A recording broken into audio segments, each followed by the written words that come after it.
So hi and welcome to the new video. This is my build guide for the new season of the construct when I'm playing my Arcane Lash build. And the video was recorded after they buffed the first patch in the season 3, and that's made the vault a bit more easier, I would say. So if we compare Arcane Lash from the season 2 to season 3, you might say the build's gonna fall behind a little bit, because the Season of Blood did provide a lot of power for at least for the Arcane Lash / Ball Lightning build. But nonetheless, you can still play this from the lowest levels, or even from literally from level 1, and you can play the Arcane Lash.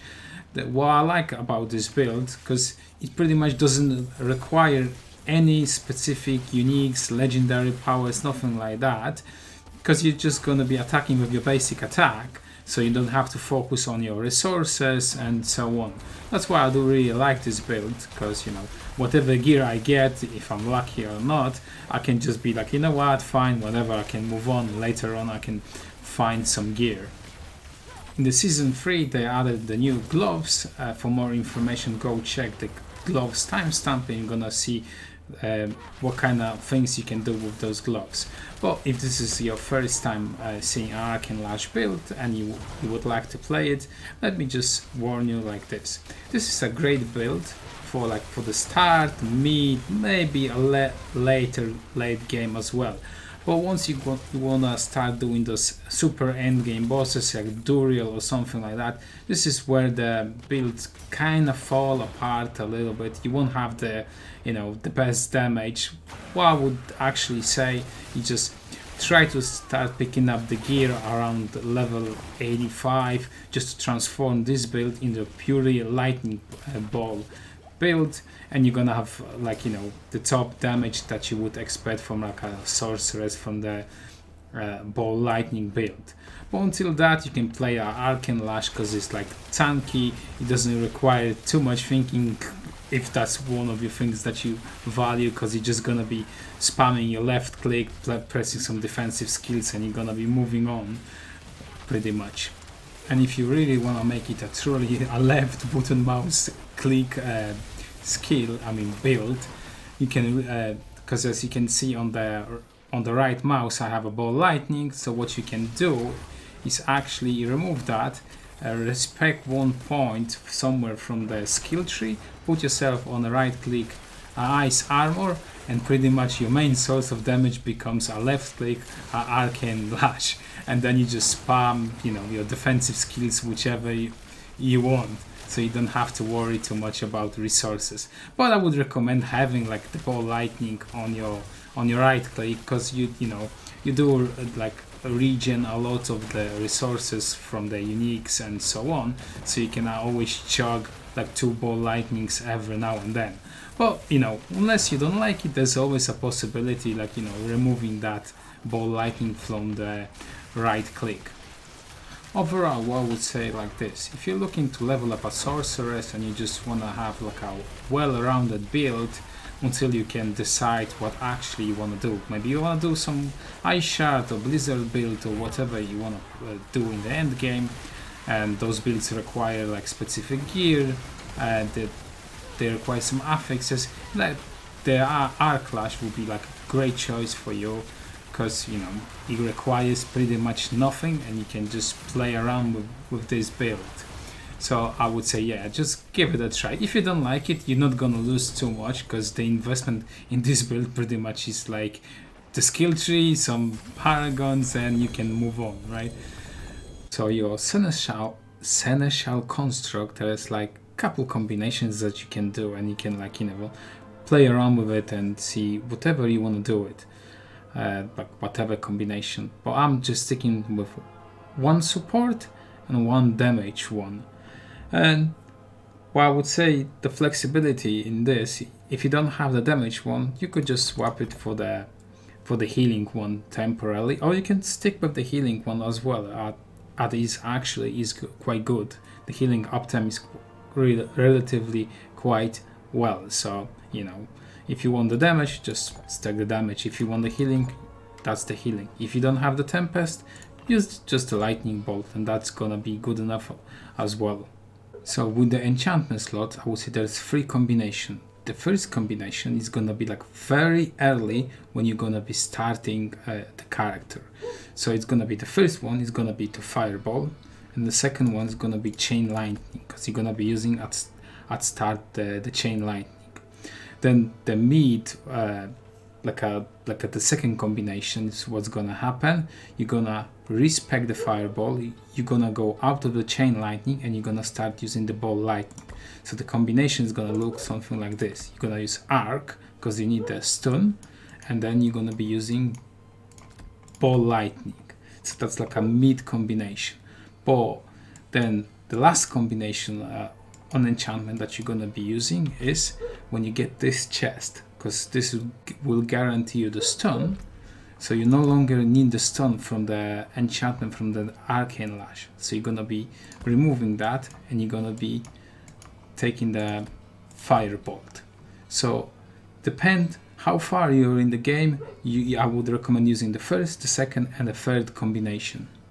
Right, so before you're gonna copy the skill tree, I would say you have to do a small minor change, because while leveling, ball lightning is actually bad, and even if you don't have that legendary power that makes the ball lightning move around your character, that's even worse. So I wouldn't be leveling with the ball lightning, because it's just gonna be bad experience. So what you want to do is, you're still gonna be doing arcane lash, but instead of getting the cooldown reduction from the stun over here, you're just gonna be speccing into this for the movement speed. Once you get to the core skill, you wanna put all your points in the chain lightning. You're still taking the enhancement, and then you getting the greater chain lightning. You wanna skip this the crackling energy, because you're not gonna have too many critical strikes early on. So you just go here, this, and this, and them 2 skills pretty much will carry you for the full campaign experience.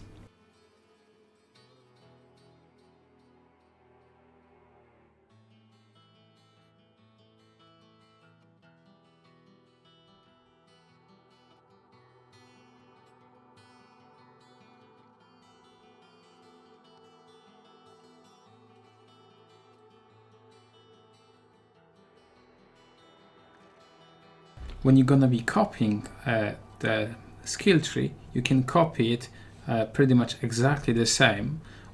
There is just one minor thing. If you don't have the fireball enchantment, I would skip on those 4 points, because otherwise you're not gonna be proccing them, because you're not burning the enemies. Otherwise, the skill tree can be copied dead on, and you could locate those temporarily 4 points in whatever you want.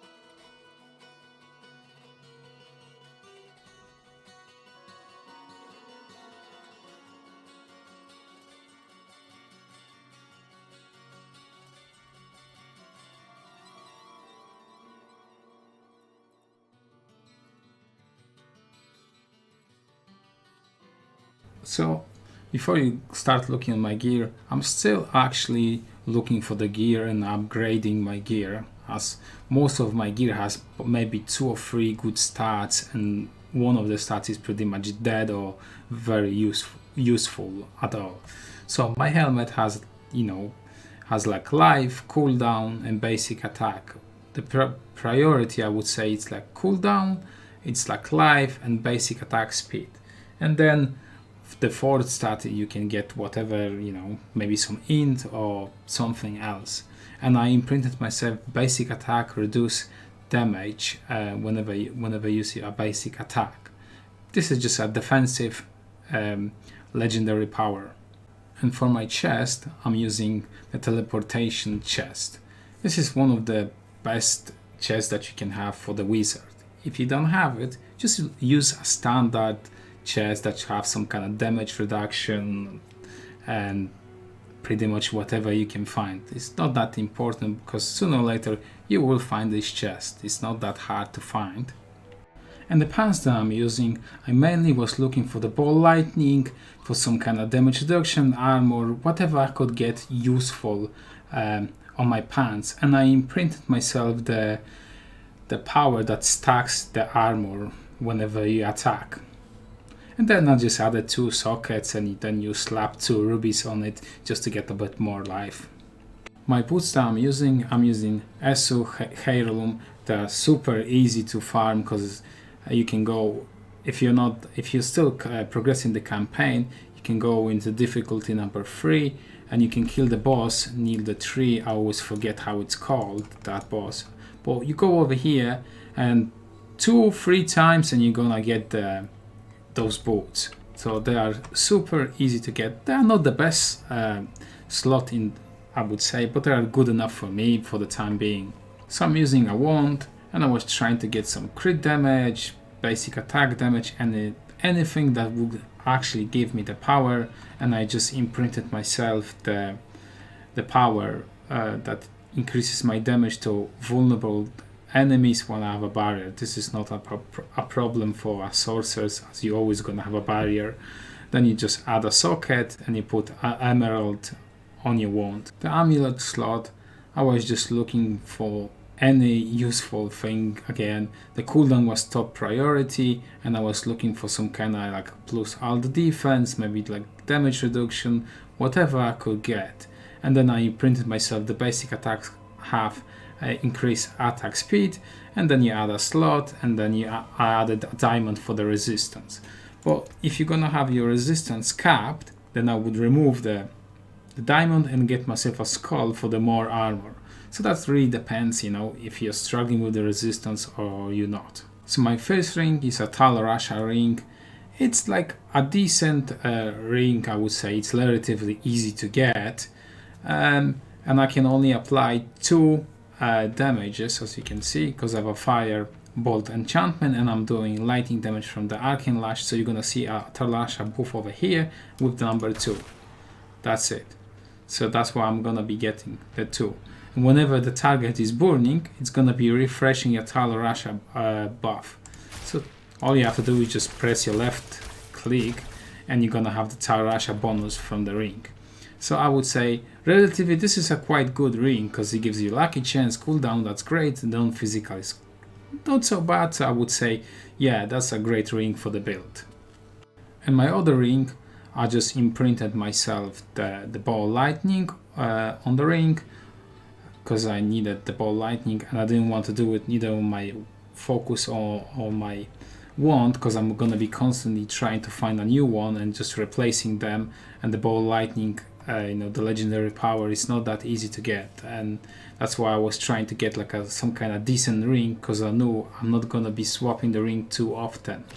So I got damage from the close enemy, some lightning damage, crit chance, lightning damage. Not.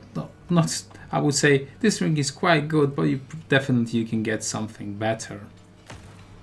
For my focus, the main top priority while I was looking, my focus was cooldown reduction, some basic skill attack speed, and the 2 rest of the stats like the willpower and the basic damage are okay, but they are not too important. And I just imprinted the power for the 33% more damage to like stun or frozen enemies. Since I'm constantly stunning because of my chest, I'm getting that damage all the time. And then you just do a socket. Again, you put the emerald for the crit damage and pretty much that's it. So for the gloves, I'm using the newly added Pain Gores gloves. And they have a very weird interaction that I'm gonna show you in a second. Actually, they are quite good with this build because you have to hit something with a non-basic attack, and then you're gonna apply a mark over the enemy head, and once you attack it, you're gonna be doing some extra damage. Since the arcane lash has a lot of ways to apply that, such as if you use Unstoppable Course, you're just spamming the skills everywhere. So you're gonna apply the mark to like full screen. Then you're using Lightning Spear. This will apply the mark. Teleports apply the mark. Even your Crackling Energy will apply those mark as well. That's why those gloves actually are quite good for this build, and they feel quite good, even if the damage is not that high, because I think it only takes the base value of this arc lash damage, and I think the damage cannot be crit, but I'm not sure yet. This needs to be tested, but nonetheless, those gloves are actually good for this build. So there's some kind of weird interaction with those gloves. That's why they actually make a lot of sense in this build. I'm gonna try to demonstrate this as best as I can. Because what happens is, first you have to mark the enemy somehow with your non-basic attack. So let's just say, for example, I will use my Lightning Spear, and you're gonna see a mark above this training dummy head. Yeah, look, I can do it even with the flame shoot. There's a mark, and you have sometimes you see 3 numbers or 2 numbers, depends if I crit or not. So let me use a Lightning Spear. You see the 2 numbers. The lower number is from those gloves, right? So that wouldn't be too too much impact on the damage. But when the things get very weird is once I put myself the Firebolt enchantment, here's what happened. Now I can just apply this mark with my basic attack because I'm doing the burning damage, and the burning damage for some reason thinks it's like a outside, like a non-basic attack. So pretty much it comes down that you can do just hold your left click and the mark is permanently applied to all of the targets. So I mean, it's like a nifty trick, or however you want to call it.